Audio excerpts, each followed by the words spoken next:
Ya, Bismillahirrahmanirrahim. Assalamualaikum warahmatullahi wabarakatuh. Waalaikumsalam warahmatullahi wabarakatuh. Ya alhamdulillahirabbil alamin wassalatu wassalamu ala asrofil anbiya wal mursalin wa ala alihi wa ashabihi ajmain. Rabbi shrah li sadri wa yassir li amri wahlul 'uqdatam min lisani yafqahu qawli. Subhanaka la ilma lana illa ma 'allamtana innaka antal alimul hakim. Alhamdulillah malam ini kita kembali kajian ya. Kitab atau karya dari Profesor Muhammad Naqib Alatas ya, The Philosophy of Islamic Science. Dan terima kasih kepada guru kita ya, Dr. Ugi Suharto yang telah selalu meluangkan waktunya ya. Malah kita yang sering tidak hadir ya. Saya kemarin 2 minggu yang lalu mohon maaf tidak bisa hadir, ada acara yang tidak bisa ditinggalkan. Dan terima kasih kepada rekan-rekan yang selalu hadir istiqomah di dalam kajian ini.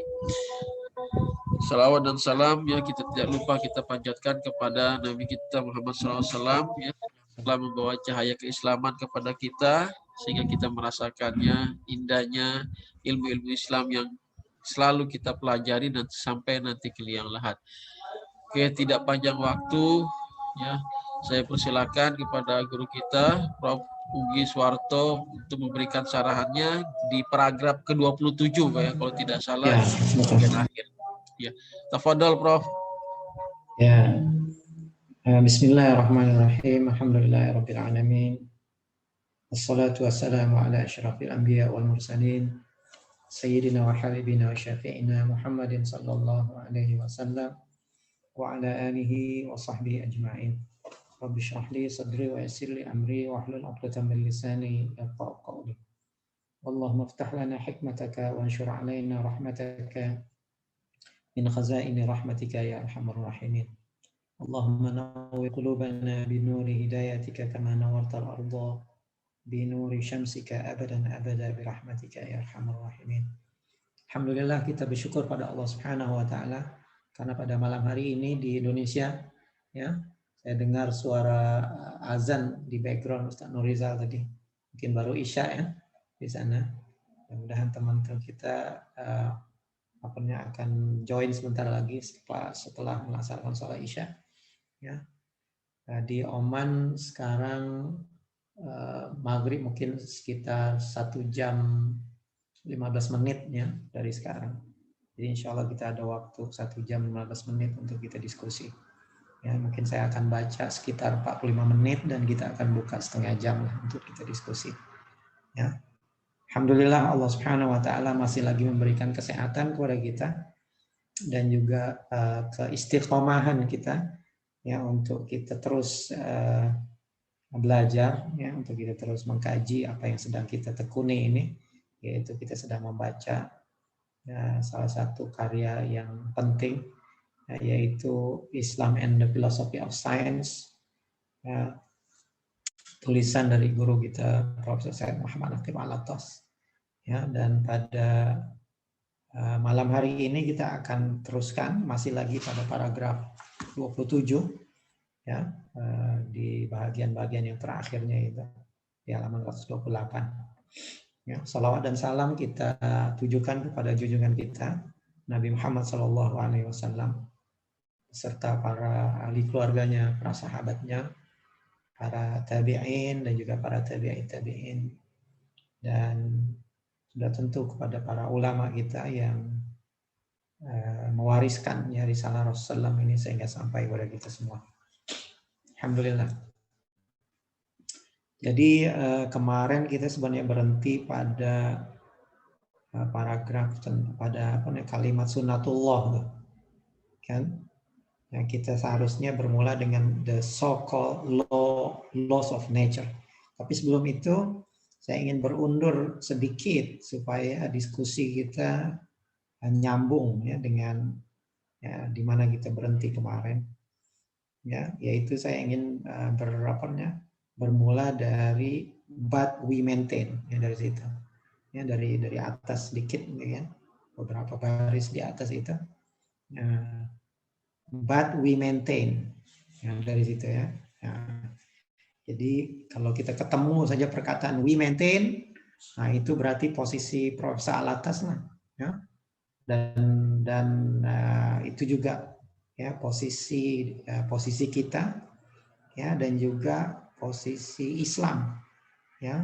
Jadi kalau Prof Atas mengatakan we maintain, itu maknanya ada something di situ, ya. Maka di sini Prof mengatakan juga but we maintain, ya, kami berpegang, ya, kami pertahankan maknanya, ya, mauqifuna, ya, our positions, ya, we maintain that existence is not merely a concept. Jadi eksistensi itu yang dikatakan kewujudan itu, ya, is not merely a concept, ya, bukanlah hanya sebuah konsep. It is a reality. Existence juga, kewujudan juga adalah realitas. Ya, jadi existence itu bukan hanya konsep, tapi juga adalah realitas.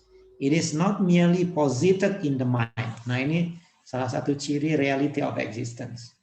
Ya, it is not merely posited in the mind. Jadi existence ataupun wujud ini, ya, tidak hanya, ya, berada di dalam akal pikiran kita, tidak hanya ada di dalam minda kita. Ya, ini ciri yang pertama dari reality of existence. But is also a real and actual entity independent of the mind.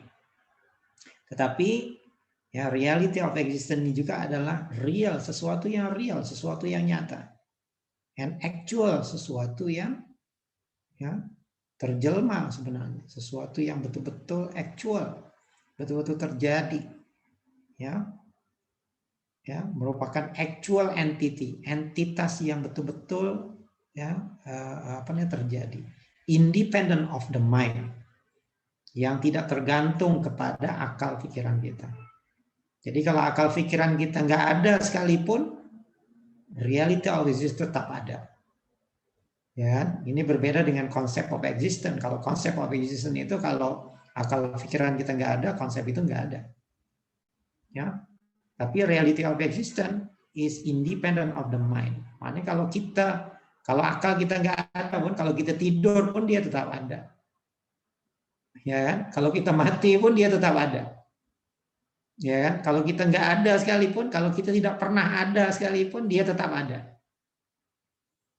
Ya, nah itu independent of the mind. Ya. Kemudian ciri yang lain dari reality of existence juga adalah it is dynamic. It is dynamic, active, creative. Ya, reality of existence juga dinamik, senantiasa bergerak, senantiasa berjalan, dinamik. Nah, kalau kita ingin gunakan istilah Al-Quran itu, kulla yaumin huwa fi sya'nin. Ya, kulla yaumin huwa fi sya'nin. Setiap waktu dia dalam kesibukan. Setiap hari dia dalam kesibukan. Dinamik, aktif. Dia juga bukan sesuatu yang diam, yang pasif, tapi dia adalah aktif. Kreatif, dia juga senantiasa menciptakan. Kreatif artinya senantiasa menciptakan yang lain, melahirkan yang lain, mengeluarkan yang lain. Kreatif and pregnant with infinite possibilities of ontological self-expression. Dan dia itu juga mengandungi, ya, infinite kemungkinan-kemungkinan yang tidak terhingga, kemungkinan-kemungkinan yang tidak terbatas dari ontological self-expression, ya, dari pengungkapan dirinya yang terkait dengan kewujudan. Jadi semua yang terkait dengan kewujudan ini adalah dari ekspresi ataupun dari ungkapan diri realitas, ya, eksisten dalam arti realitas itu. Dia senantiasa melahirkan kemungkinan-kemungkinan, possibilities, ya. Dan ini juga adalah it is an aspect of God. Ini juga salah satu wajah dari Allah Subhanahu wa taala. Nah, jadi reality of existence ini adalah salah satu wajah dari Allah Subhanahu wa taala. Salah satu aspek dari Tuhan. Ya, that arises from the intrinsic nature of his names and attributes, yang muncul, ya, from the intrinsic nature of his name, yang muncul dari sifat bawaan ataupun sifat asal dari asmanya, dari asmaul husnanya, dan juga dari sifat-sifatnya. Nah, makanya reality of existence ini salah satu itu adalah namanya al-haq. Jadi Tuhan itu salah satu namanya kan al-haq. Al-haq itulah salah satu aspek dari reality of existence. Ya. Nah, salah satu wajah. Of course Allah Subhanahu wa taala memiliki banyak nama. Salah satu nama itu adalah al-haq. Nah, al-haq itulah the reality of existence. Ya. And is therefore a conscious entity. Oleh sebab itu maka reality of existence ini adalah satu entitas yang conscious. Satu entitas yang sadar, satu entitas yang hidup. Ya, bukan saja sekedar hidup, bahkan dia sadar. Ya, dia betul-betul tahu, mengetahui, ya, conscious entity acting in accordance with God's customary way of acting, yang bertindak sesuai dengan sunnatullah. Ya, God's customary way of acting ini artinya sunnatullah. Ya. Jadi sunnatullah itu adalah bagian dari al-haq. Ya, sunnatullah yang kita kata sebagai sunnatullah. Ya. Ataupun kadang-kadang disebut law of nature, nanti kita bincang, ya. Nah, sunnatullah ini berapa kali disebut dalam Al-Qur'an? Tidak kurang dari 8 kali Allah menyebut perkataan sunnatullah dalam Al-Qur'an. Ya. Sebenarnya ada padanan kata yang lain tentang sunnatullah. Ya, antaranya adalah fitratullah, itu sama itu sebenarnya. Cuman yang lebih umum adalah sunnatullah. Ya, sebenarnya fitratullah pun sama juga. Fitrah Allah. Ya, allati fataran nasa 'alaiha. Ya, yang mana Allah menjadikan manusia itu di atas fitrah itu. Sama sunnatullah juga sebenarnya fitrah. Fitratullah itu pun sama seperti sunnatullah. Cuman memang yang istilah yang lebih populer itu adalah sunnatullah. Ataupun sunnallah.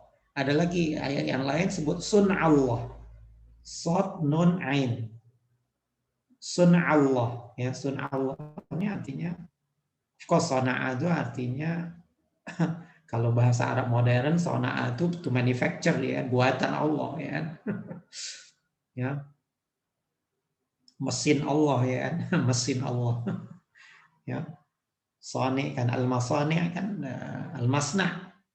Ya, al-masna itu pabrik kalau dalam bahasa Arab modern. Ya, masna itu artinya pabrik. Ya, sunnah Allah. Semua nih alam ini berjalan dengan prosesnya, dengan sunnahnya, dengan sunnah Allah. Jadi alam ini adalah, ya, yang dikatakan law of nature ini sunnatullah ataupun fitratullah. Ya, fitratullah ataupun sunnallah. Ya, itu lebih kurang sama. So, oleh sebab itu, nah dari sini kita mulai lagi kajian kita. So, the so-called laws of nature. Jadi apa yang kita sebut sebagai laws of nature, sebagai hukum alam. Nah, kita kan bilang hukum alam. Law of nature itu seolah-olah hukum alam, seolah-olah alam ini yang punya hukum. Nah, ini memang filosofi of science barat paling tinggi nature. Kemarin kita udah sentuh kan. Paling tinggi itu nature. Kalau hukumnya itu law of nature. Ya kan? Kalau ada bencana alam dia bilang natural disaster. Natural kan? Natural disaster, natural lagi. Habis itu dalam biologi selection itu juga disebut natural selection. Nature lagi, ya. Jadi paling tinggi nature, seolah-olahnya nature itu punya upaya sendiri, punya daya sendiri, punya kekuatan sendiri. Habis dah, ya, paling tinggi itu nature. Kalau kita tanya siapa yang menciptakan nature? Mereka akan jawab, ya nature lagi, ya. Nah, di situ ngawurnya ya. Masa nature menciptakan nature juga. Ya kan? Nah, di situ yang mereka akhirnya paling tinggi mereka mengatakan supernatural, natural lagi. Cuma pakai super aja dikit, tapi tetap masih nature juga. Udah nggak bisa lari mereka dari nature itu, berpikirnya nature. Kalau kita mengatakan yang menciptakan nature itu Tuhan, makanya law of nature itu sebenarnya law of God in the nature. Itu sebenarnya hukum Tuhan yang dibuat ya di dalam alam ini. Makanya kita sebut sunnatullah. Ya. Sunnatullah ataupun fitratullah ataupun sun'allah. Ya. Nah, kalau dalam ilmu tauhid kita sunnatullah ini disebut kadang-kadang sebagai hukum adah, hukmul adah. Nah, itu istilahnya kalau kita ingin pakai istilah gitu juga, sunnatullah ini kadang-kadang oleh para ulama kita sebagai hukum adat. Hukum ini kan ada 3 yang kita pelajari. Ada hukum akal, hukmul akli, ada hukmul syar'i, ada hukmul adati. Ya. Nah, kalau hukum akal itu yang 3 itu ada yang wajib, ya, wajibul akli ya, wajib bagi akal. Kemudian ada mungkin, ya, itu possible. Kemudian ada yang disebut sebagai ya imtina, ya, ataupun mustahil. Ya, kita kata wajib bagi akal, mungkin bagi akal, mustahil bagi akal. Nah, itu hukum akal. Kalau hukum syara', nah itu wajib, sunnah, mubah, ya kan, makruh, haram. Nah, itu hukum syar'i. Nanti dibagi 2 atau hukum syar'i kalau kita belajar usul fiqh. Ada yang disebut sebagai al-hukum at-taklifi dengan al-hukum al-wad'i. Ya. Nah, itu hukum syara'. Habis itu ada hukum adat. Nah, hukum alam ini para ulama kita sebut sebagai hukum adat. Oleh sebab itu sesuatu yang kadang-kadang tidak berjalan ya di dalam hukum alam ini itu namanya khawariqul adah. Sesuatu yang mencari kebiasaan, sesuatu yang luar biasa. Nah, itu yang terjadi pada mukjizat dan sebagainya. Ya, nah ini dibahas sebenarnya dari tauhid kita dulu. Ya, para ulama kita. Jadi the so-called laws of nature. Jadi apa yang kita panggil sebagai law of nature, sebagai hukum alam, are in reality God's customary way of acting. Sebenarnya adalah sunnatullah. God customary way of acting itu adalah ya, kebiasaan Tuhan, ya, bertindak, ya, kebiasaan Tuhan bertindak, yaitu sunnatullah. Itulah sebenarnya perbuatan Allah Subhanahu Wa Taala. Jadi kita tidak berhenti kepada nature. Kita akan hubungkan nature itu dengan Tuhan. Nature itu tidak punya daya, tidak punya upaya, tidak punya kekuatan. Makanya kita selalu katakan la haula wala quwata illa billah. Ya, begitu. So, the so-called laws of nature are in reality God's customary way of acting. And understood as such, dan difahami demikian, these laws are no longer seen as rigid. Ya, these laws, jadi hukum-hukum ini kata Prof, hukum alam ini are no longer seen as rigid. Tidak lagi dilihat sebagai hukum yang kaku. Ya, jadi hukum alam ini dia tidak kaku sebenarnya. Dia tidak dia tidak tetap begitu saja, ya. Dia tidak tetap, ya, because they are now open to infinite possibilities.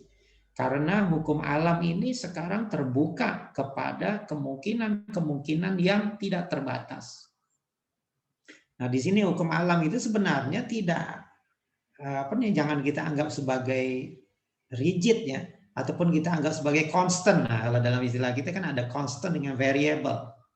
Sebenarnya tidak juga constant. Hukum alam ini constant itu karena dia dibiasakan saja oleh Allah Subhanahu Wa Taala. Ya kan? Constant itu sendiri bisa membuka kepada tadi itu infinite possibilities, kepada kemungkinan-kemungkinan yang tidak terhingga. Dia masuk dalam ruang lingkup possibility. Ya, jadi yang dikatakan law of nature ini masuknya dalam possibility, masuknya dalam mungkinat. Dia tidak wajib, ya, dan tidak juga mustahil. Dia mungkin saja, mungkin terjadi. Kebanyakannya memang terjadi. Kebiasaannya terjadi. Kebiasaannya adalah api itu membakar. Kebiasaannya apabila benda dilempar ke atas, datang lagi, jatuh lagi ke bumi. Yaitu kebiasaannya begitu ya. Kebiasaannya matahari akan terbitnya dari timur, ataupun kebiasaannya bumi ini akan mengelilingi matahari. Ya, kebiasaannya bulan itu akan mengelilingi bumi. Ya, itu kebiasaan saja. Makanya ada disebut dalam akidah kita ada hukum kebiasaan. Ya, suatu yang biasa. Kenapa dia biasa? Karena dia dibiasakan oleh Allah Subhanahu wa taala. Dia dibiasakan oleh Allah. Makanya sekali-kali Allah menunjukkan tanda-tandanya itu, kadang-kadang yang dikatakan hukum yang biasa ini tidak terjadi. Ada nabi yang tidak terbakar. Ada laut yang seharusnya air menenggelamkan, air tidak menenggelamkan. Ya. Ada orang yang seharusnya lahir dari ibu dan bapak, hanya dari ibu saja. Ini adalah luar biasa. Ya, so begitu. So are no longer seen as rigid because they are now open to infinite possibilities. Ya. Nah, begitu. Nah, sebenarnya Prof ini sedang menceritakan nih antara konsep antara existence itu yang kita pahami dengan proses. Ya, dengan proses. Kemarin kan kita kajiannya tentang proses. Jadi bagi saintis barat, proses itu yang realitas, proses itu yang hakikat. Kata Prof tidak, bukan proses yang hakikat. Ada lagi yang lebih tinggi dari proses, itu namanya existence. Ya. Nah, jadi oleh sebab itu di sini Prof mengatakan existence is then the primary ultimate state of reality. Nah, oleh sebab itu maka existence ini, khususnya the reality of existence, ya, kewujudan yang realitas ini is then the primary. Oleh sebab itu yang lebih tinggi lagi, yang lebih utama lagi. The ultimate state of reality. Itulah ya realitas yang paling tinggi. Jadi realitas yang paling tinggi itu adalah existence, bukan proses. Ya, bukan proses, bukan perubahan. Ya. Bukan juga life, bukan juga vital impulse, bukan juga energi. Nah, di mana letaknya life, vital impulse dan energi ini? So kata Prof, existence is then the primary ultimate state of reality. Whereas life, vital impulse, or energy, and other such terms applied by philosophers and scientists to describe that fundamental reality, which is the reality underlying nature of things, are all secondary to existence. Jadi kalau kita bandingkan antara existence, antara wujud yang realitas itu dengan life, dengan kehidupan, dengan hidup, dengan vital impulse, dengan dorongan yang paling vital, dan juga energi, apa yang disebut sebagai energi, ya, sebagai kekuatan di dalam alam ini. Ya, nah bagi saintis itu energi life, vital impulse itu yang menjadi realitas. Realitas yang paling tinggi itu kata Prof tidak. Existence itu realitas yang paling tinggi. Ya, jadi ketika Prof membandingkan, nah ini perbandingan. Jadi existence is then the primary ultimate state of reality. Whereas life, sementara kehidupan, vital impulse, dorongan yang paling dahsyat, yang paling vital ya, energi, apa yang kita sebut sebagai energi juga ataupun tenaga, and other such terms, dan juga ya istilah-istilah yang lain kata Prof, applied by philosophers and scientists, yang dipakai oleh para ahli falsafah dan juga saintis, ya, to describe ya the fundamental reality, untuk menggambarkan ya the the fundamental entity, ya, untuk menggambarkan entitas yang paling dasar, ya, dari kehidupan, dari alam ini, which is the reality underlying the nature of things, yang merupakan, ya, realitas yang mendasari semua segala sesuatu itu, kata Prof, are all secondary to existence. Semua itu adalah secondary to existence. Itu hanyalah nomor 2, ya, dibandingkan dengan existence itu sendiri. Jadi nomor 1-nya itu existence. Nomor 2-nya baru life, baru energi, baru proses, ya, baru vital impulse, ya. Nah, begitu. These all are secondary to existence. Sebabnya adalah they all are like properties or attribute to existence. Karena semua itu merupakan properties, merupakan sifat saja, ataupun attribute saja dari existence. Jadi existence itu yang paling utama, yang lain itu menjadi sifat saja, menjadi description, ya, menjadi attribute kepada existence. Ya, jadi yang paling utamanya itu adalah existence. Kemarin kita sentuh bahwasanya reality of existence ini yang sebenarnya menciptakan menciptakan essence, ya, menciptakan juga konsep of existence, ya. Jadi apabila kita membincangkan tentang existence, harus diingat ada dua nih, ada dua makna: existence sebagai reality, ya, al-haq, dan juga existence, ya, sebagai konsep yang ada di dalam akal kita. Kalau kita tanya mana exist, mana ada, di luar itu nggak ada yang ada ini, ya. Yang ada hanyalah essence. Jadi kalau kita kata buku itu ada, di luar sana ada buku. Tapi kata ada itu adalah kita tempelkan di dalam akal pikiran kita. Itulah konsep of existence. Ya, tetapi selain dari konsep existence, dalam akidah kita, dalam worldview kita ada yang disebut sebagai reality of existence. Ya, reality of existence. Baik.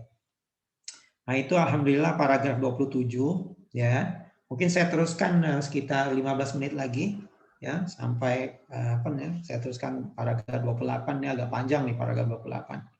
Ya, sangat panjang sekali, ya. Hampir 1,5 halaman ataupun hampir 3 halaman, ya. Ala kulihal, ya. Saya sambung dulu, habis itu kita buka untuk kita diskusi. Nah, paragraf 28 itu Prof mengatakan, when we say that haq denotes both what is real as well as what is true, ya. Jadi apabila ataupun ketika kita mengatakan bahwasanya hak, al-haq, kan hak itu salah satu nama Allah Subhanahu wa taala tadi kan. Ya, apabila kita mengatakan bahwasanya hak denotes both, hak itu memiliki arti, ya, baik what is real, apa yang dinyatakan real, as well as what is true, apa yang dinyatakan betul ataupun benar. Ya, we are saying that hak has an aspect pertaining to the real and an aspect pertaining to the true. Nah, jadi kalau kita mengatakan hak itu, ya, adalah bermakna real, bermakna nyata, dan juga bermakna benar. Jadi hak ini ada dua makna. Ada maknanya real, benar. Hak itu artinya real, benar. Ya, lawannya batil. Ya, tidak benar, tidak real, tidak ada. Ya, ataupun true, lawannya false, lawannya salah. Jadi kata Prof, we are saying that hak has an aspect. Jadi hak itu punya satu aspek pertaining to the real, ya, yang berkait dengan kenyataan, dengan real, and an aspect pertaining to the true, dan juga aspek yang berkaitan dengan benar. Ya, jadi apa bedanya nih antara real dengan true? Ya, in the sense that real refers to the ontological. Jadi real itu merujuk kepada dimensi ontologi. ya, ontological order, ya, merujuk kepada kewujudan. Jadi real itu merujuk kepada kewujudan, keberadaan, itu real. Jadi lawannya itu tidak ada. Ya, lawan dari real itu adalah ya tidak real, tidak nyata, ya tidak ada. Ya, karena dia merujuk kepada ontologi. Ya, and the true to logical orders of existence. Sementara yang dikatakan true, dikatakan benar, itu adalah merujuk kepada logical order, kepada logik, kepada urutan logika. Jadi real itu bersifat ontological, kalau true itu bersifat logical, ya, bersifat logik, bersifat mantiki. Ya, dua-duanya ini berkaitan dengan existence.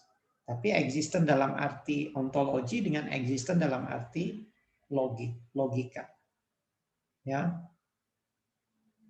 Nah, nanti penjelasannya ini ya selanjutnya nih. Ya. Oke. Kemudian hak as meaning the real designates the reality of existence as well as it modes and aspect which we understand as events and process. Nah ini. Jadi hak dalam arti real. Jadi hak ini ada dua arti real dengan arti true. Ya, hak dalam arti real, dalam arti nyata. Ya, itu menunjukkan the reality of existence, menunjukkan ya realitas kewujudan, as well as ya its modes. Begitu juga bentuk-bentuk, ya, surah-surah kewujudan, mazhar-mazhar kewujudan. Ya, karena kewujudan ini bertingkat-tingkat, ya, dari mulai yang paling tinggi sampai kepada yang paling rendah itu juga hak. Ya, itu juga adalah hak, itu juga real. Oleh sebab itu kita mengatakan bahwasanya benda-benda di luar kita ini real. Nah, ini berbeda dengan pendapat para sofis, ya, yang mengatakan apa yang di luar kita ini tidak real. Apa yang di luar kita ini tidak punya hakikat. Kita kata punya hakikat. Dia punya hakikat yang tersendiri, ya. Dia punya hak, punya realitas yang tersendiri, sebab itu dia real. Ya. Tetapi bukan hanya ini saja. Nah, ini kelemahannya. Para saintis mengatakan yang di luar ini saja yang real. Tidak ada realitas yang lebih tinggi dari yang di luar. Nah, ini kelemahan saintis barat, ya, saintis sekuler. Kita mengatakan yang di luar ini real juga, tetapi di sana ada realitas yang lebih tinggi lagi. Kalau sofis mengatakan yang di luar kita ini tidak real. Nah, itu antara dua ekstrem, kan? Antara mengatakan realitas itu satu-satunya adalah yang di luar sana, ya, tidak ada realitas di luar daripada itu. Nah, ini saintis sekuler dengan sofisme yang mengatakan yang di luar sana pun tidak real. Kita mengatakan yang di luar sana real, tetapi realitasnya itu ya tidak sama dengan realitas yang lebih tinggi dari itu. Realitas yang ada lagi realitas yang lebih tinggi dari itu. Ya, nah begitu. Jadi hak ini salah satu makna hak. Ya, ini salah satu makna hak. Hak as meaning the real, ya, designates the reality of existence as well as its modes and aspect, ya, dan juga wajah-wajahnya, aspek-aspek which we understand as events and process. Sebagaimana yang kita pahami sebagai event, sebagai kejadian-kejadian itu. Dan juga sebagai proses, itu semua hak. Api di luar sana itu hak. Ya, adanya gravitasi itu hak. Air yang menenggelamkan itu hak. Ya, nggak boleh gitu mengatakan itu tidak hak. Itu hak. Tinggal lagi hak dia itu ada dia punya degree-nya. Ya, ada dia punya martabat dan derajatnya. Bukan itu saja yang hak. Bukan hanya itu satu-satunya hak. Nah, itu maksudnya. Itu pun hak juga, tetapi itu hanyalah salah satunya saja. Jadi ini salah satu aspek dari makna yang hak. as meaning the true, sementara hak dalam arti true, dalam arti benar, tadi hak dalam arti nyata ya, dalam arti ontologis, dalam arti wujud di luar sana, event, satu kejadian yang terjadi. Sementara ada makna hak lagi yang dalam arti true, dalam arti benar.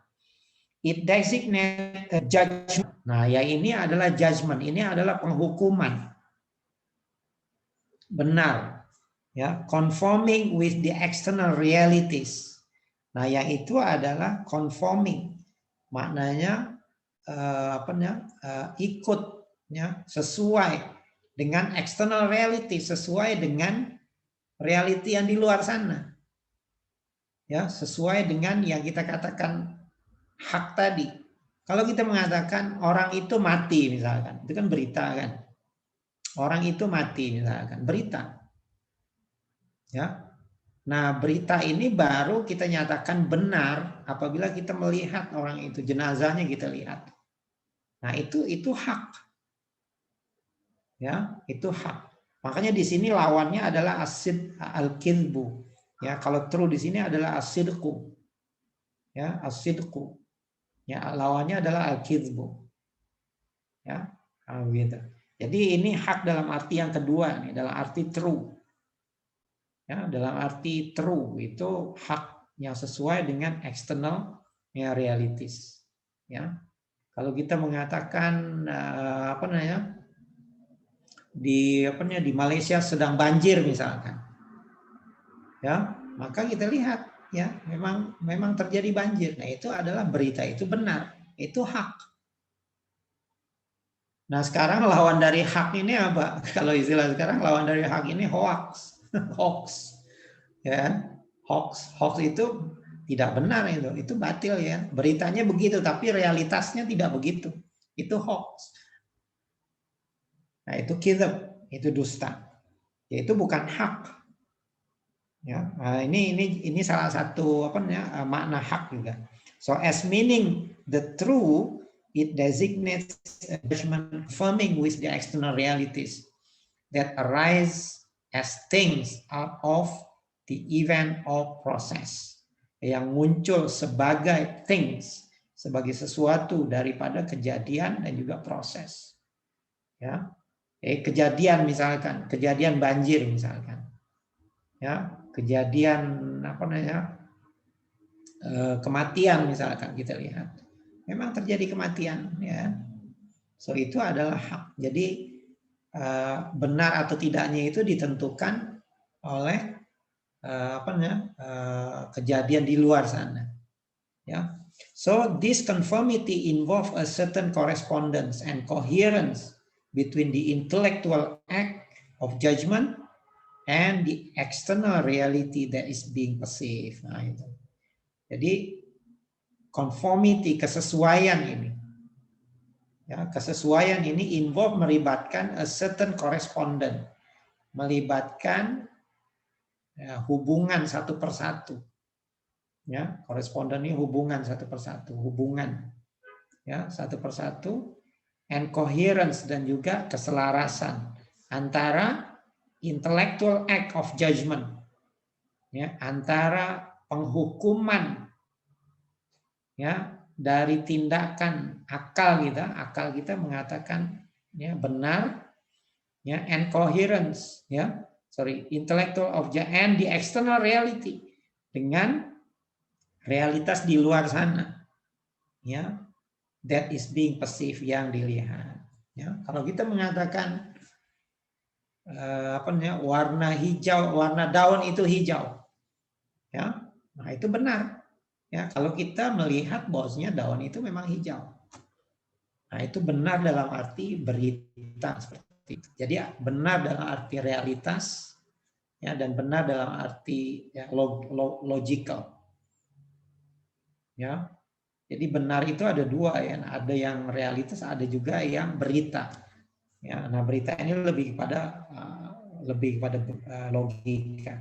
Sebab itu nanti ada adalah arti. Nah, yang logika ini lebih kepada sidq sebenarnya. As-sidqu itu pun bagian dari hak juga.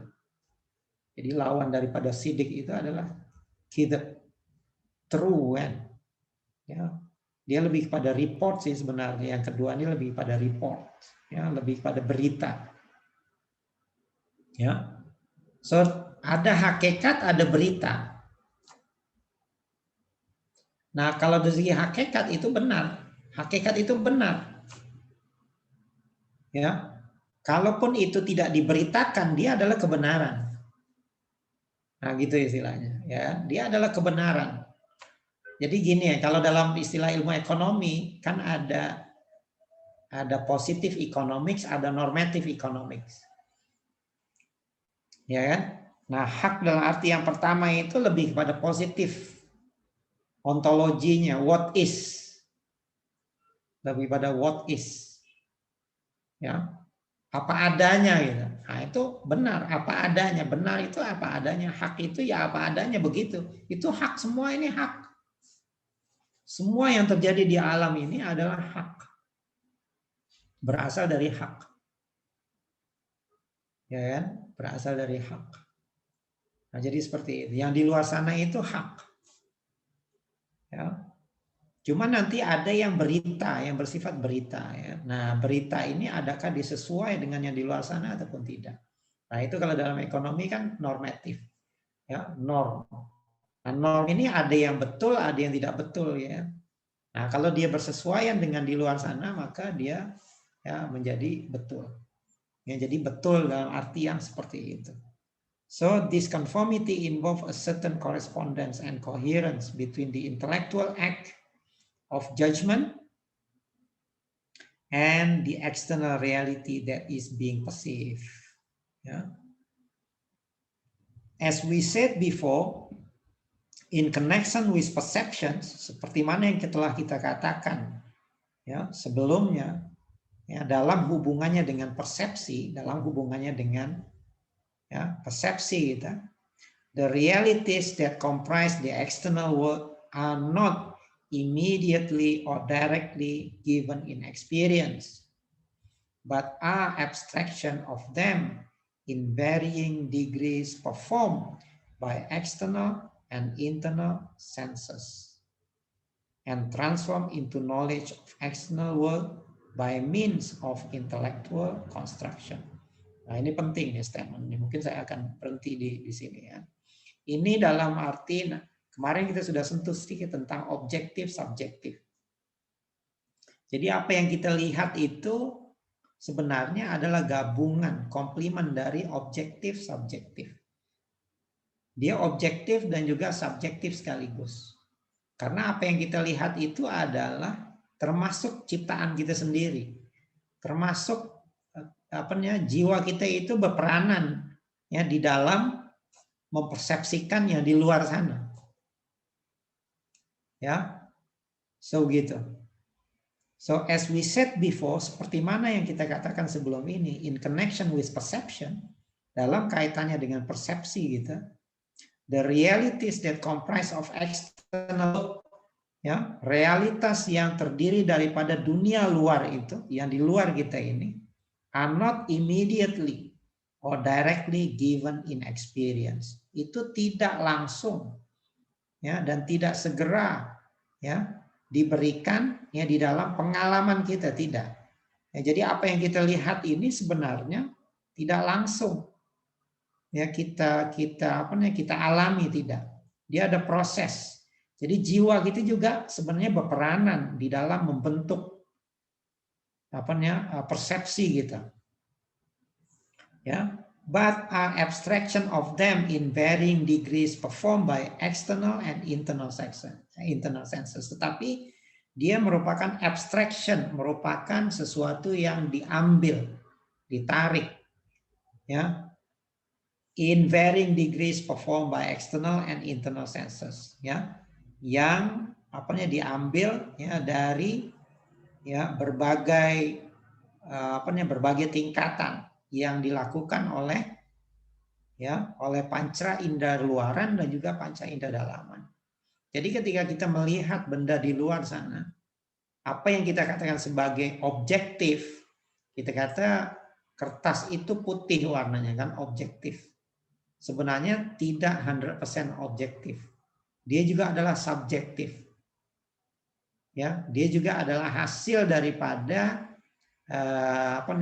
kontribusi eksternal dan internal senses kita.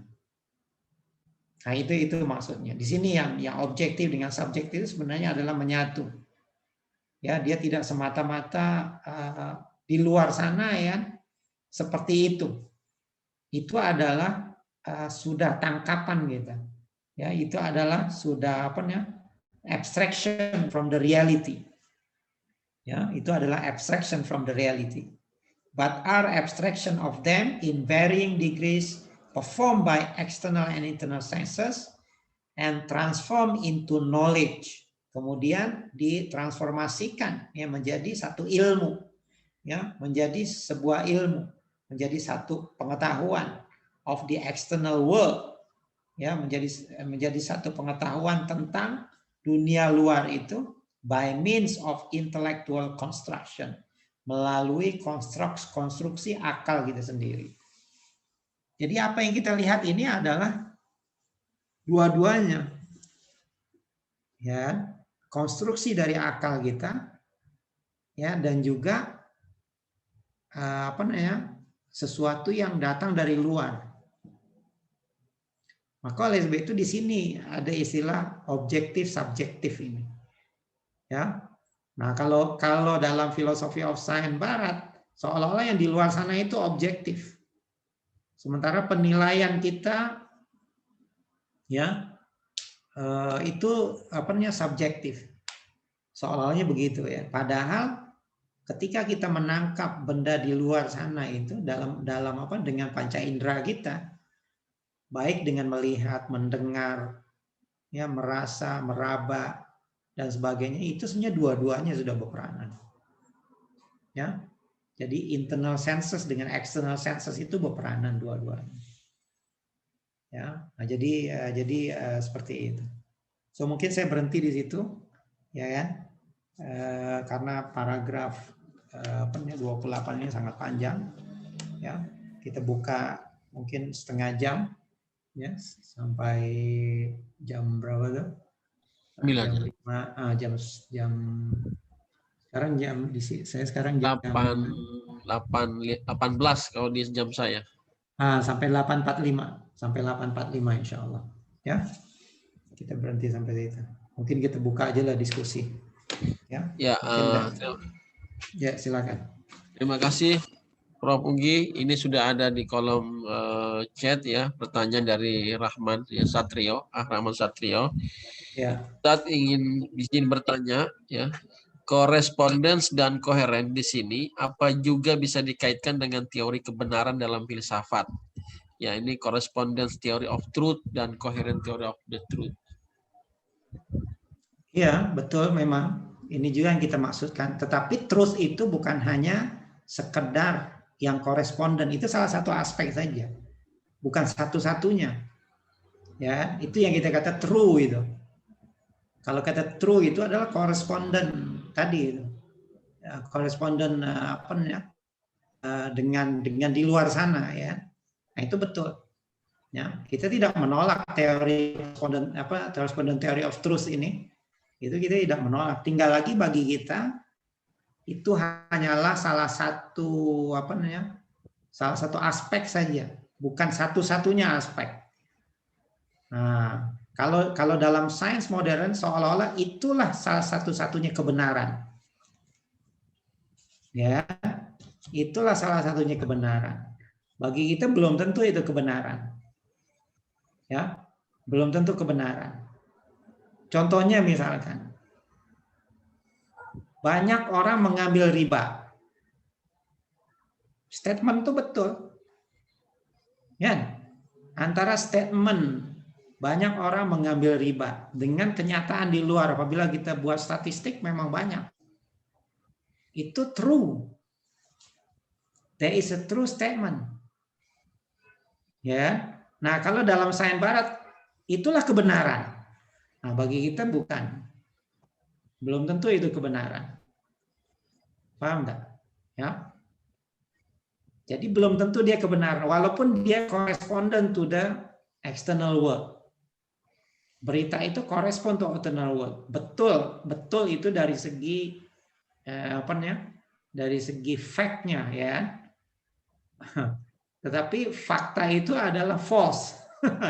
ini agak ini ya. Faktanya begitu ya. Tapi fakta itu sendiri lahir dari kebatilan. Jadi tidak semua fakta itu true. Ya. Walaupun dia correspond to the true, ya itu memang true. Itu true statement. Statement itu true. Ya. Logically statement itu true. Kalau kita mengatakan gini, lebih banyak orang yang tidak pakai jilbab daripada yang berjilbab. Lebih banyak wanita yang tidak berjilbab daripada wanita yang berjilbab. Betul nggak? Statement itu betul nggak? Ya. Lebih banyak perempuan yang berjilbab daripada yang tidak berjilbab. Betul. Statement itu betul. Fact itu betul. Ya. Tapi adakah keadaan itu hak?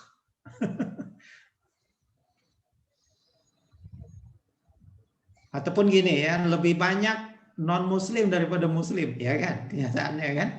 Penduduk dunia sekarang berapa? 8 miliar kan. Muslim cuma 2 miliar kan. Lebih banyak yang muslim daripada yang bukan muslim. Lebih banyak yang tidak beriman tentang kenabian Rasulullah SAW daripada yang beriman dengan kerasulan Nabi Muhammad SAW. Betul, faktanya begitu ya, statistiknya begitu. Tapi adakah keadaan itu hak? Nah, keadaan itu tidak hak. Ya. So, jadi memang agak ini ya, agak mengelirukan di sini. Ya, tapi kenapa kita bisa mengatakan begitu ya? Karena tadi kenapa orang Islam itu bisa mengatakan begitu?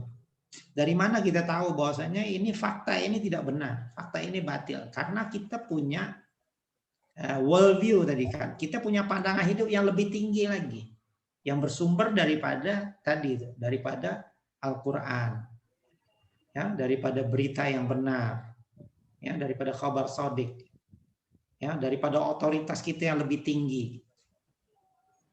Ya, kita berani mengatakan itu. Karena kita berpegang dengan dengan sumber-sumber ilmu kita, dengan epistemologi kita. Ya. So jadi seperti itu. Nah, ini memang masih sekitar antara ini ya, antara false fact nih. Ini kan memang agak ini ya, agak mengelirukan ya, antara fact dengan truth. Antara fact dengan truth. Ya, dari awal kita sudah bincang nih, ya. Jadi fact itu tidak semestinya truth. Tidak semestinya. Ya. Kalau fact itu tadi yang bersesuaian dengan itu boleh juga ada yang true fact, ada yang false fact. Ya, tapi tidak semua true fact itu, tidak semua fact itu is true. Ya, Arab bisa difahami lah ya, Allah a'lam. Ya. Ya, syukron Ustadz Ugi. Ada ini pertanyaan lagi dari PAS 17. Assalamualaikum, izin bertanya Ustadz, apakah yang dimaksud dengan esensi Tuhan itu adalah eksistensinya? Iya, pada akhirnya kita mengatakan esensi Tuhan adalah eksistensinya. Ya. Jadi esensi Tuhan adalah kewujudannya. Jadi kewujudan Tuhan itulah esensi Tuhan. Jadi Tuhan itu tidak pernah tidak wujud, karena esensi Tuhan itu adalah wujudnya itu sendiri.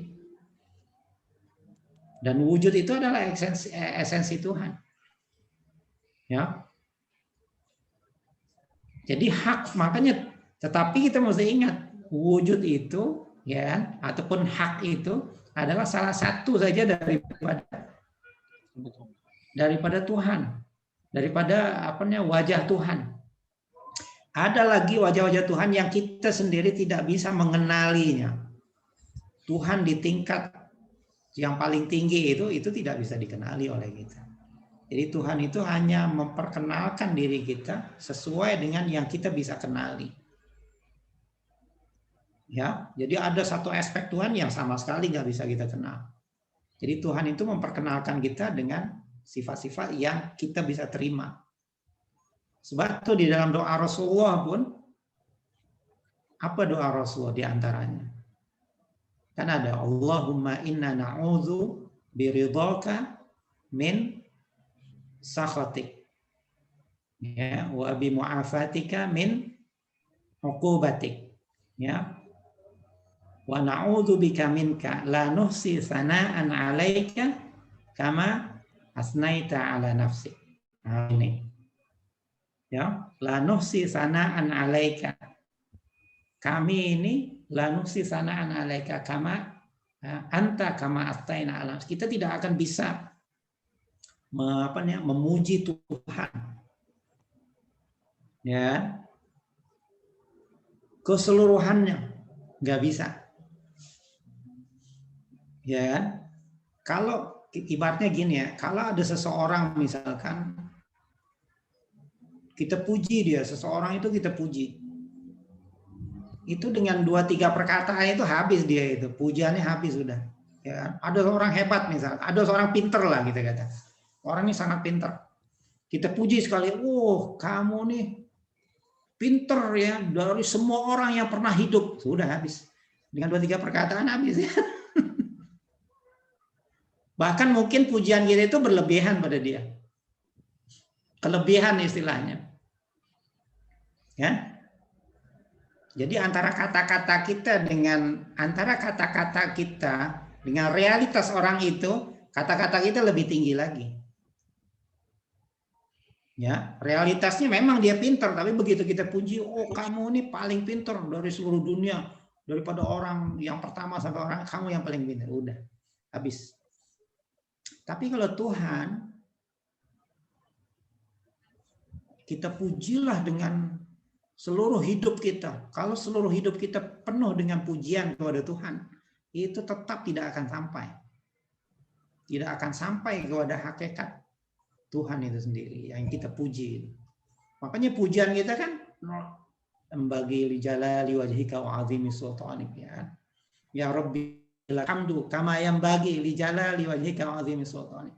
Subhanallahi wa bihamdihi adada khalqihi wa ridha nafsihi wa zinata arsyihi wa midada kalimatihi. Itu pun enggak sampai. Walaupun itu udah puji seperti itu ya. Subhanallahi adada khalqihi, suci engkau adada khalqihi, sebanyak makhlukmu. Adada khalqihi ya. Wa ridha nafsihi, dan sebanyak redhonya. Ya. Wa midada kalimatihi, dan sebanyak tintanya.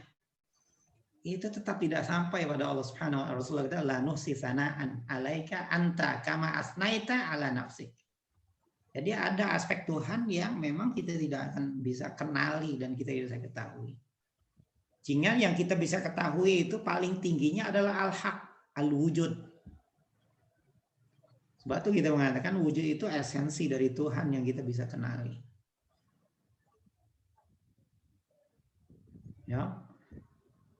Makanya dalam sifat 20 kita kata wujud itu adalah sifat yang pertama kan. Sifat yang pertama, dan itu adalah sifat zatinya, sifat nafsinya. Oleh sebab itu wujud dengan zat itu tidak bisa dipisahkan. Wujud Allah dengan esensi Allah Subhanahu wa taala tidak akan bisa dipisahkan.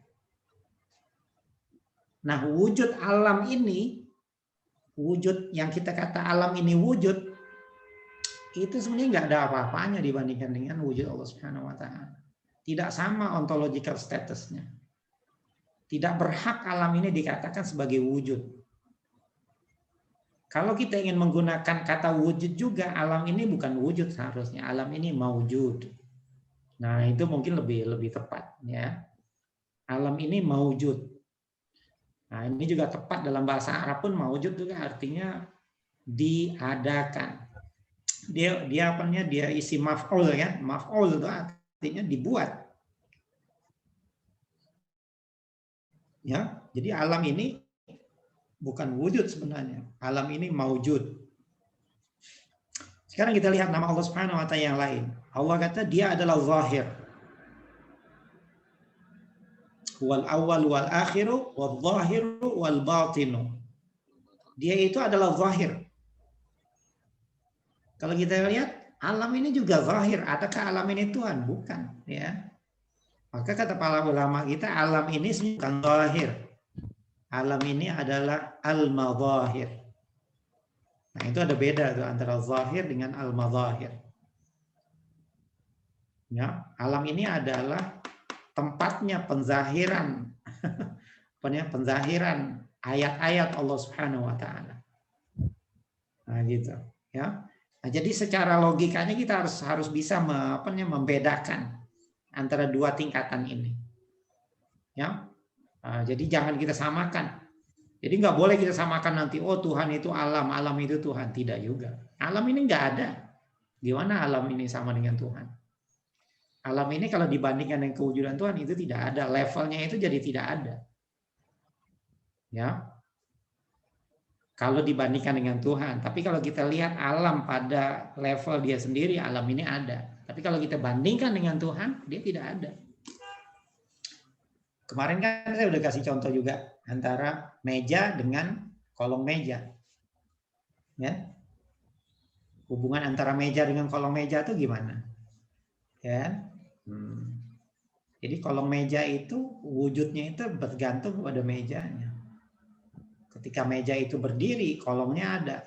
Tapi begitu mejanya kita angkat, mejanya masih ada, kolongnya udah nggak ada. Ya. Nah, jadi mejanya tetap ada, ya. Itu yang termudahnya begitulah, ya. Yang termudahnya ya untuk kita melogikakannya, ya. Untuk melogikakannya. Jadi oleh sebab itu wujud itu adalah hak Allah Subhanahu wa taala. Sementara yang lain ini kita pakai itu pinjem, istilahnya wujud itu pinjaman saja. Sebenarnya majaz, wujud bagi alam ini majaz, bukan hakiki. Ya. Nah, jadi begitu, ya. Betul ya, pertanyaannya betul ya. Apakah yang dimaksud dengan esensi Tuhan adalah eksistensinya? Itu betul ya. Wallahu a'lam. Ya, terima kasih Ustaz Ugi. Ini mungkin yang terakhir ya pertanyaan. Langsung Mas Zaki ditanyakan kepada Ustaz Ugi. Baik, Prof. Makasih Ustaz Nabizal. Bismillahirrahmanirrahim. Assalamualaikum, Prof. Ugi. Waalaikumsalam warahmatullahi wabarakatuh. Ini Prof, kalau boleh ada beberapa pertanyaan. Silakan. Tiga. Pertama, Prof. Di pekan lalu, Prof menyatakan bahwa wujud itu istilah filsafat, sedangkan kalau istilah Qur'aninya itu hak begitu. Dan reality of existence itu adalah satu aspek atau sifat dari Allah, itu hakul mubin, sedangkan yang lain itu tidak mubin. Saya minta maaf mengkonfirmasi apakah yang disebut dengan reality of existence itu hanyalah Allah semata gitu. Berarti karena derajat di bawah reality of existence adalah konsep of existence, berarti tidak ada satupun makhluk itu yang masuk dalam kategori reality of existence, dan paling tinggi mungkin hanyalah konsep of existence. Bagaimana Prof sebenarnya itu pertama. Yang kedua, saya jawab dulu ya yang pertama nih supaya nggak lupa. Betul. Reality itu hanya Allah Subhanahu wa taala. Ya kan? Reality of existence hanya Allah Subhanahu wa taala. Yang lain itu existence-nya adalah konsep. Ya. Betul. Tetapi tidak bermakna bahwasanya yang lain tidak real. Nah, ini kita jangan keliru, jangan jadi seperti sofis. Kalau sofis itu jadi berlebihan menganggap alam ini tidak real, tidak. Alam ini hak juga, tinggal lagi hak itu kan ada gradasinya. Nah, yang paling tingginya itu adalah hak Allah Subhanahu wa taala. Ya, itulah reality of existence. Ya, itulah reality of existence. Itu yang pertama, ya. Baik. Yang kedua, Prof, tadi saya menarik tadi Prof jadi tertegun sendiri gitu dari contoh yang Prof sampaikan soal wujud dan maujud, lalu zohir dan mazohir gitu. Apa bisa kita simpulkan dengan bahwa Allah adalah penentu segala sesuatu dan eksisten yang paling tinggi dan yang paling real begitu, maka kepada seluruh makhluknya itu hanya bisa menempati isim maf'ul dari seluruh sifat-sifat Allah. Jadi misalnya kalau Allah itu maha kaya, berarti manusia itu bukan kaya tapi yang dikayakan oleh Allah gitu. Kalau Allah itu dia maha pengasih, maka dengan rumusan isim maf'ulnya berarti makhluknya hanyalah yang dirahmati gitu. Tapi tidak benar-benar memiliki sifat Rahman gitu atau Rahim gitu, tapi hanya yang sebagai objek dari Rahman itu dan Rahim. Apakah seperti itu, Prof? Konsepsinya bisa kita pukul rata ke semua sifat Allah? Betul. Dari segi hakikatnya, dari segi worldview-nya memang seperti itu. Makanya semua itu adalah dari Allah Subhanahu wa taala. Semua. Tidak ada satu atom pun yang memiliki daya dan kekuatan dari dirinya sendiri. Semua daripada Allah Subhanahu wa taala. Semua bergantung dengan Allah Subhanahu wa taala. Semua tidak ada yang bergerak dan tidak ada yang diam kecuali dari Allah Subhanahu wa taala. Ini di tingkat hakikatnya. Nah, makanya kita sedang worldview ini kadang-kadang kita harus berpikir di tingkat hakikat. Wallahu ala kulli syai'in qadir misalnya. Itu apa maknanya wallahu ala kulli syai'? Wallahu khaliqu kulli syai'. Apa maknanya? Khaliqu kulli syai'. Semuanya. Baik yang besar atau yang kecilnya itu adalah dari Dia ya. Dan itu juga makna dari kata la haula wala quwata illa billah. Ya. Jadi memang betul semua ini adalah diciptakan oleh Allah Subhanahu wa taala. Ya. Makanya dalam akidah kita af'alul ibad itu adalah makhluk. Ya. Imam Bukhari kan ada tuh bukunya Khalqu Af'alil Ibad. Kemarin kita ada diskusi juga. Bahwasanya af'alul ibad ini adalah perbuatan makhluk ini semua adalah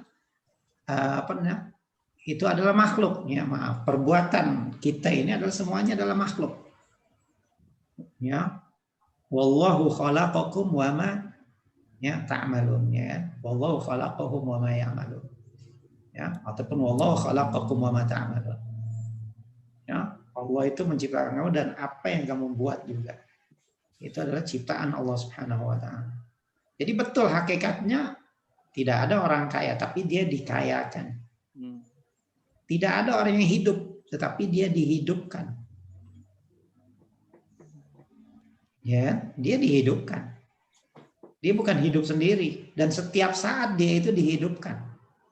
Nah, itu kalau akidah kita benar, itu kita akan sampai ke sana. Akan sampai kepada kesimpulan itu. Kalau worldview kita benar, ya, itu makna la haula wala quwata illa billah. Wallahu ala kulli syai'in qadir. La ilaha illallah wahdahu la syarikalah. Lahul mulku wa lahul hamdu wa huwa ala kulli syai'in qadir. Itu ke sana ya. Tapi memang untuk konsisten berpikir begitu, wah itu susah ya. Kadang-kadang kita kembali kepada diri kita lagi. Oh ini aku ya. Aku punya eksisten ya. Aku punya kekuatan, aku punya ilmu. Aku punya inisiatif. Padahal kata Rasulullah ya, kamu giat ataupun kamu malas itu dari Allah Subhanahu wa taala. Sifat giat kita dan sifat malas kita itu dari Allah Subhanahu wa taala. Itu takdir Allah Subhanahu wa taala. Itu di tingkat hakikat ya. Nah, di tingkat syariah nanti kita tidak boleh itu jadikan hujjah. Kita mencuri, oh ini Allah yang mencuri, nggak boleh. Jadi kita harus letakkan dia pada tempatnya ya. Jadi ada level ordinary level, ini level logika ya. Ada level hakikat. Nah, kita nggak boleh mencampur adukan gitu. Kita harus letakkan dia pada tempatnya. Nah, yang kita sedang bicarakan kan ini filsafat sains. Filsafat sains itu semuanya pada kita, semuanya pada alam. Sama sebenarnya sedikit saja sih. Kalau kita langsung kepada Tuhan, dia kepada alam. Bisa nanti baca. Ya, nah itu bedanya ya. Mana yang lebih kuat, kepada alam atau kepada Tuhan? Ya, bagi kita kepada Tuhan itu lebih kuat dibandingkan dengan disandarkan kepada alam. Kalau saintis paling tingginya alam, paling tingginya nature. Ya, sementara dalam akidah kita kan tidak ya, paling tingginya kita adalah Tuhan. Jadi sebenarnya dia sedikit saja tuh dia punya ininya, dia punya bedanya. Ya. Ya. Kalau kita kita langsung, tapi kita tidak menafikan sebab akibat, kita tidak menafikan. Tinggal lagi sebab akibat itu ada levelnya gitu. Dan itu sendiri itu bisa dibuktikan secara saintifik juga pada level kuantum misalkan. Dalam fisika kan ada quantum physics kan. Nah, pada level kuantum sebenarnya tidak ada deterministic world, itu tidak ada. Semuanya probabilistic. Yang kita katakan deterministic itu istilahnya Newtonian physics. Ya. Kan kita ada dua fisika. Nah, ada Newtonian physics, nah itu agak deterministik, semuanya constant, semuanya predictable. Tapi kalau kita masuk pada quantum physics, itu unpredictable, indeterministic, ya, tidak dapat dipastikan. Ya. Nah, kalau kita bicara tentang worldview, kita lebih dekat ke sana sebenarnya. Ya, lebih dekat kepada bahwasanya alam ini semuanya ya tidak bisa ditentukan. Tapi ada yang menentukan gitu. Nah, bagi kita ada yang menentukan. Nah, dalam sains mereka nggak menemukan tuh siapa yang menentukan. Kembalinya kepada alam lagi. Nah, itu masalahnya. Ya, jadi masalahnya adalah tadi tuh pembuangan sekularisasi ya, membuang nilai-nilai rohani itu dari alam tabii ini. Ya, so saya rasa begitu jawaban pertanyaan yang kedua, Mas Zaki. Ya. Terakhir, apa boleh satu lagi, Prof? Silakan. Iya, ini saya agak sedikit berbeda topiknya nih. Tadi terakhir sebelum masuk sesi tanya jawab, paparan Prof soal subjektif dan objektif itu, Prof. Ya. Sebenarnya kan ya seperti Prof sebut juga di filsafat Barat kan, dan bahkan mungkin di ilmu yang saya kuni sendiri lah, atau bahkan mungkin di social science gitu, topik pembahasan tentang objektif dan subjektif ini sangat kuat signifikansinya dalam metodologi gitu, karena kan misalnya dalam pengambilan data kita dituntut harus objektif katanya gitu, bahwa dalam satu analisis kita atau dalam satu penyelidikan kita harus mengurangi subjektivitas peneliti dan lain-lain. Yes, kalau yang saya pahami kan yang mereka sebut sebagai objektif kan artinya dilepaskan dari aspek individualitas kita gitu ya, Prof. Artinya memang istilahnya semua orang itu harus merasakan atau melihat atau mengindrai atau memikirkan hal yang sama gitu. Tapi kalau menurut paparan Prof tadi, sebenarnya apakah diskusi tentang objektif dan subjektif ini menarik tadi dari yang Prof sampaikan, apakah sebenarnya bagi Islam diskusinya tuh hanya pada persoalan sebenarnya jiwa manusia itu bisa jadi bukan di dalam diri, bukan di dalam jasad gitu misalnya gitu, sehingga kita tidak bisa mengatakan bahwa kita tuh subjektif karena internal sensus kita tuh belum tentu ada di dalam tubuh kita gitu. Jadi bukan berarti kita diri kita sendiri atau masuk ke persoalan yang internal, persoalan subjektif itu tidak benar-benar ada dalam diri kita, karena bisa jadi dia ada di luar diri kita. Apakah begitu atau bagaimana? Ya, bisa difahami yang seperti itu ya. Kalau kita membaca tulisan Prof tentang psychology of human soul, memang pada akhirnya soul kita itu bukan di dalam diri kita. Kan itu satu kan.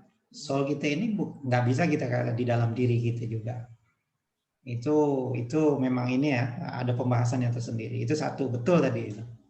Ya. Yang kedua, kita juga tidak menafikan dalam arti ketika kita yang dimaksud dengan subjektif di situ, kita menafikan misalkan kertas warna putih misalnya. Kalau kita melihat kertas warna putih, kita tidak juga bersikap seperti sofis yang mengatakan enggak, ini bukan warna putih. Ini warna putih itu disebabkan oleh persepsi kita. Ya kan? Oleh persepsi kita. Kita mengatakan ini tetap warna putih, walaupun warna putih ini juga adalah kreasi daripada persepsi kita dan juga keadaan di luar sana. Ya. Jadi apa namanya? Kalau ada satu footnote, kalau nanti apa bisa dilihat lagi kan.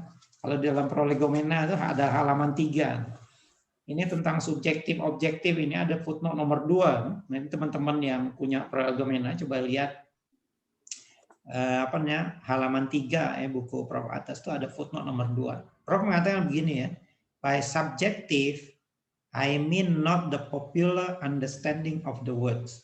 Nah, ini ada pemahaman subjektif objektif dari segi pemahaman yang umum ya. Tapi bukan itu yang Prof maksudkan, bahwasanya kita tidak boleh memisahkan subjektif objektif. Ya, kalau yang umum itu kita bisa terima adanya subjektif objektif secara umum, itu kita bisa terima. Tapi bukan itu yang kita maksudkan. Bahwasanya di sana tidak ada pemisahan antara subjektif dan objektif. So di sini Prof mengatakan by subjective I mean not the popular understanding of the world. The human soul is creative. Nah, di sini. Jadi sebenarnya jiwa manusia itu bersifat kreatif. Jiwa manusia juga mencipta, turut menciptakan apa yang di luar sana juga. By means of perception, imagination, and intelligence, it participates in the creation and interpretation of the worlds of sense and sensible experience, of images, and of intelligible forms. Nah, jadi jiwa kita juga sebenarnya membentuk membentuk pandangan kita, ya. Kalau bahasa baratnya itu adalah worldview lah, membentuk worldview kita, tapi bukan worldview dalam arti Islam ya. Pandangan kita tentang dunia luar itu bukan hanya ya dibentuk oleh sifat bukan hanya dibentuk oleh sifat objektif, tetapi dibentuk oleh diri kita juga. Nah, itu yang dimasukkan oleh Prof sebagai subjektif. Oleh sebab itu di sana tidak ada pemisahan. Di tingkat itu ya, di tingkat hakikat.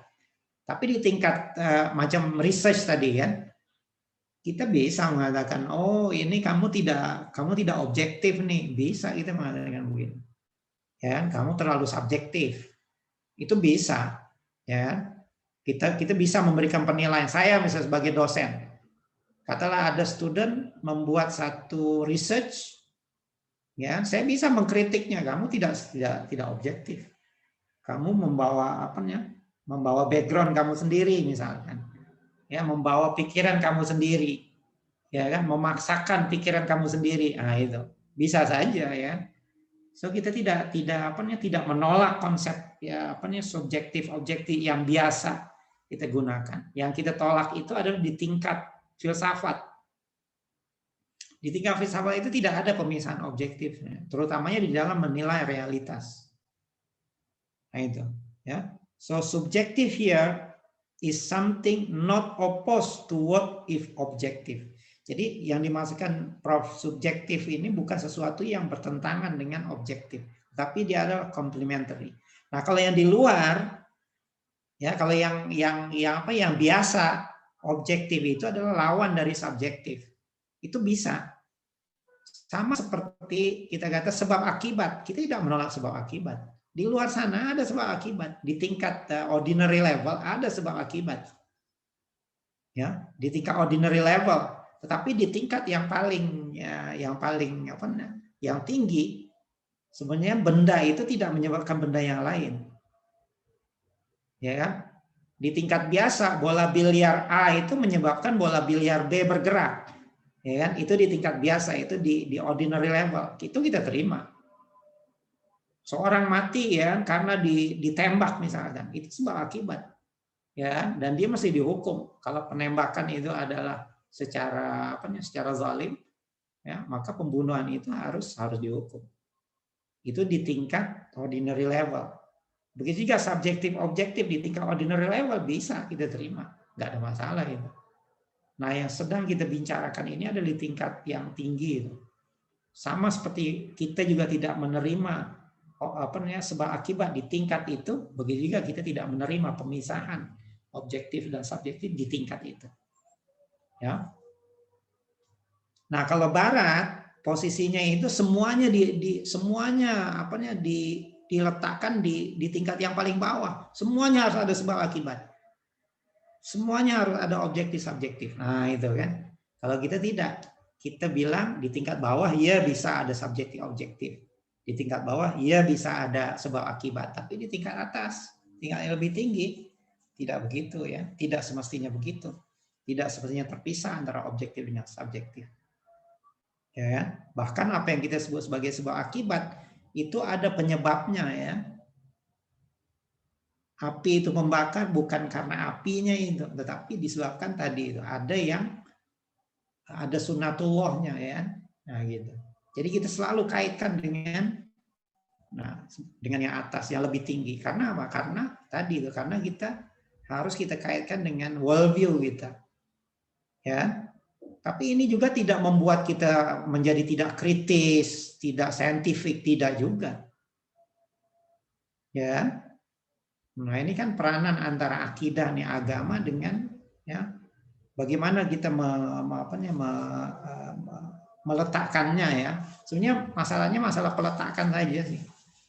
Ya, bagaimana kita meletakkan sesuatu itu pada tempatnya. Ya. Nah, cuman memang tantangan kita sekarang kan apabila kita belajar ilmu-ilmu modern ini, Tuhan itu tidak ada. Yang tinggi itu tidak ada tempatnya ya. Semuanya telah dilevelkan kepada level alam ini saja semua. Nah, di sini pentingnya kajian kita supaya kita tidak terjebak ya, dengan hal-hal yang bersifat bersifat everyday ya, bersifat yang biasa saja. Ya.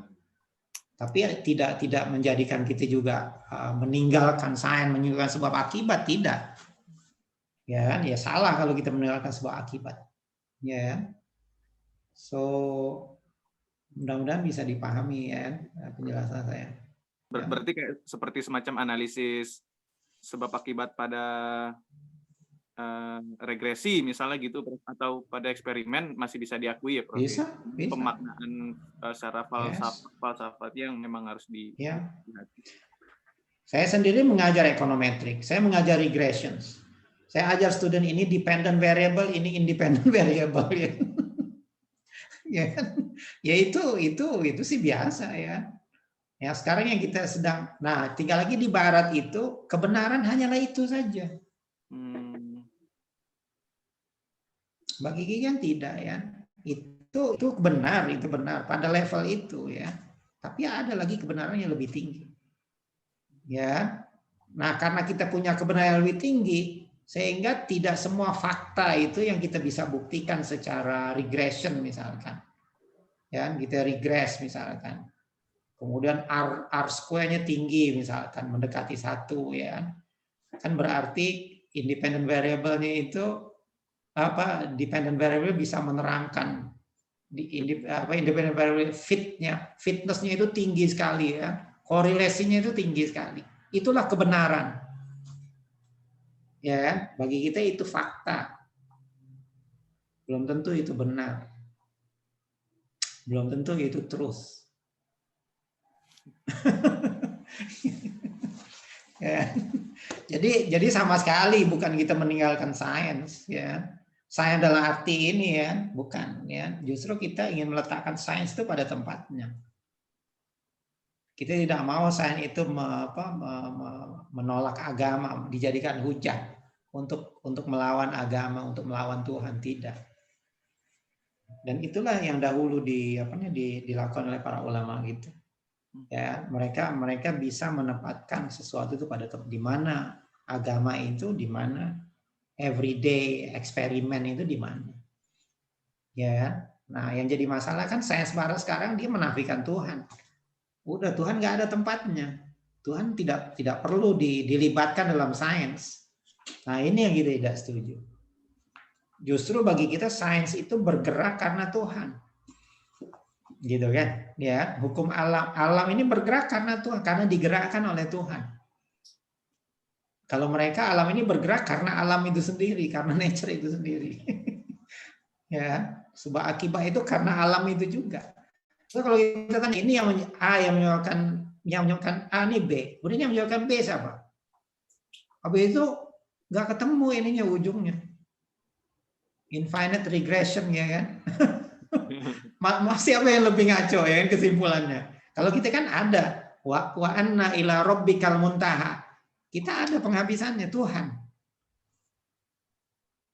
Ya, nah kita lebih apa nih? Sebenarnya kita lebih logical. Mereka kalau kita pesu ke belakang ya nggak bisa ya, tidak memuaskan jawabannya.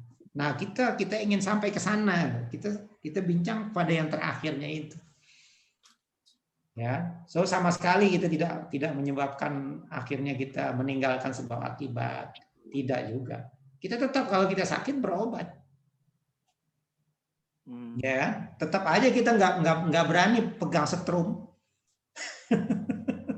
kita tetap aja nggak berani pegang api ya, tetap saja kita tahu karena Allah di situ meletakkan hukumnya di situ, Allah yang meletakkan hukumnya.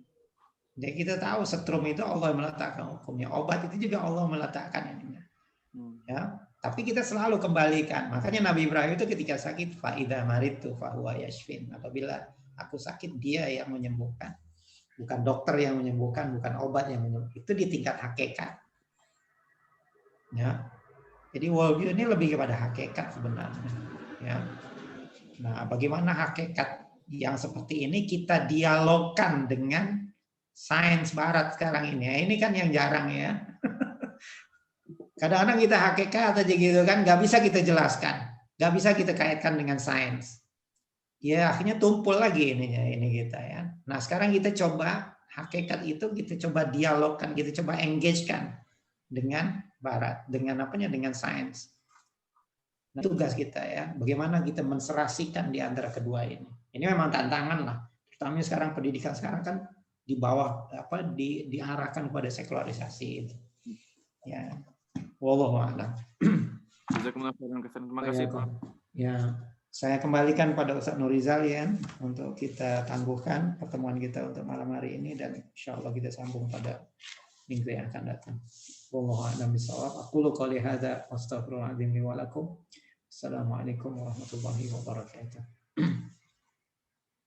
Waalaikumsalam. Ya, terima kasih Ustadz Ugi syarahannya ya. Sebenarnya banyak sekali pertanyaan. Saya sendiri juga ingin bertanya gitu ya. Tapi waktu juga yang ini memisahkan kita ya.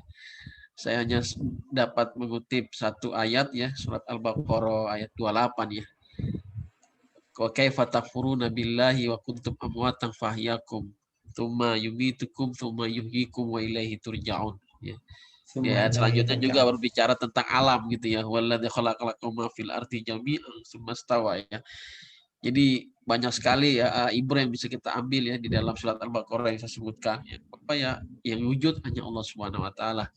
Jadi terima kasih kepada Ustadz Ugi yang telah memberikan syarahan dari kitab atau karya Prof. Nakif. Kemudian juga kepada rekan-rekan yang selalu istiqomah ya untuk hadir dalam kajian ini, insya Allah berkah bagi kita semua. Mari kita tutup dengan tasbih kifarah. Subhanakallahumma hamdik, asyhadu an la ilaha illa anta astaghfiruka wa atubu ilaik. Syukran wa billahi taufiq hidayah. Assalamualaikum warahmatullahi wabarakatuh. Waalaikumsalam. Terima kasih.